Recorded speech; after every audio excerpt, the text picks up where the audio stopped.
Good day. We are coming on the air with significant breaking news and a critical moment in the presidential race. NBC News has learned President Biden will step aside as the presumptive Democratic nominee. He will suspend his bid for a second term, and instead he will pave the way for a different Democratic candidate to face former President Trump this November. After a shockingly poor performance in the June 27th televised presidential debate against Donald Trump, making sure that we're able to make every single solitary person eligible for what I've been able to do with the COVID, with dealing with everything we have to do with, look, if we finally beat Medicare,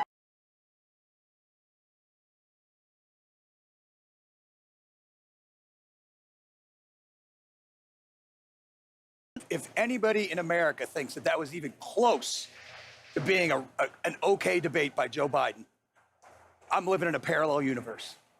That was an unmitigated disaster for President Biden from the second he walked out to the closing statement. But that was not what we needed from Joe Biden, and it's personally painful for a lot of people. It's not just panic, it's pain. And I think there's a lot of people who are going to want to see him consider taking a different course now. We're still far from our convention, and there is time for this party to figure out a different way forward if he will allow us to do that. Now is a good time. In June, thank God, in June, and not October, in June, this is the last chance for Democrats to decide whether this man we've known and loved for a very long time is up to the task of running for president of the United States. but he refused, dismissing Democrats' concerns and a widening polling gap and saying he'd be fine losing to Trump if he knew he'd give it his all. the fact is that the consideration is that I think I'm the most qualified person to run for president. I beat him once, and I will beat him again. However, his gaffes during a NATO summit, invoking Russian President Vladimir Putin's name when he meant Ukrainian President Volodymyr Zelensky. And now I want to hand it over to the president of Ukraine, who has as much courage as he has determination. Ladies and gentlemen, President Putin. President Putin. He's going to beat President Putin. President Zelensky. I'm so focused on beating Putin, we got to worry about it. Anyway, Mr. President. I'm better. You are a hell of a lot better. And calling Harris Vice President Trump. My question for you is, how are you incorporating these developments into your decision to stay? And separately, what concerns do you have about Vice President Harris's ability to beat Donald Trump if she were at the top of the ticket? Look, I wouldn't have picked Vice President Trump to be vice president, but I think she was not qualified to be president. So let's start there.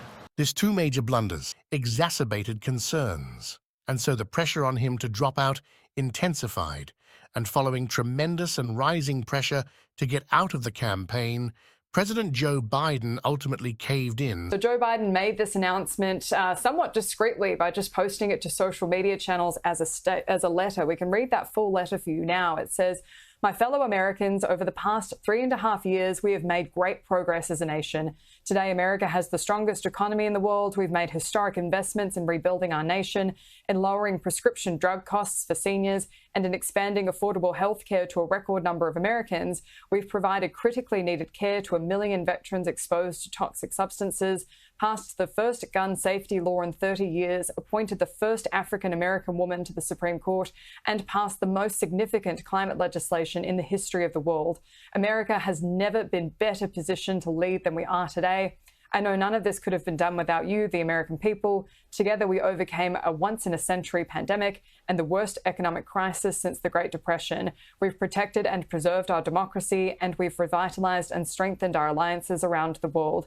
It has been the greatest honor of my life to serve as your president, and while it has been my intention to seek re-election, I believe it is in the best interests of my party and the country for me to stand down and to focus solely on fulfilling my duties as president for the remainder of my term. I will speak to the nation later this week in more detail about my decision. For now, let me express my deepest gratitude to all those who have worked so hard to see me re-elected.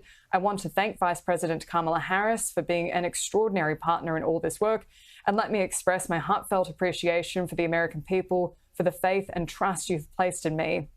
I believe that today what I always have, that there is nothing America can't do when we do it together. We just have to remember we are in the United States of America.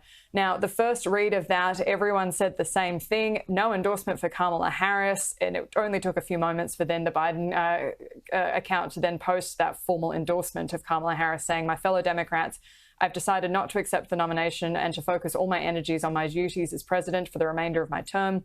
My very first decision as the party nominee in 2020 was to pick Kamala Harris as my vice president, and it's been the best decision I've made. Today, I want to offer my full support and endorsement for Kamala Harris to be the nominee of our party this year. Democrats, it's time to come together and beat Trump. Let's do this. If elected by Democrats as the party presidential candidate against Donald Trump, Kamala Harris would become the first black woman to lead a major party ticket in American history, and Biden's historic decision, the first sitting president to give up his party's nomination for re-election since President Lyndon B. Johnson in March 1968, gives his successor less than 4 months to campaign. So, do you believe Kamala Harris has what it takes to defeat Trump? I think they want me to wrap it up. Thank you for watching, everybody.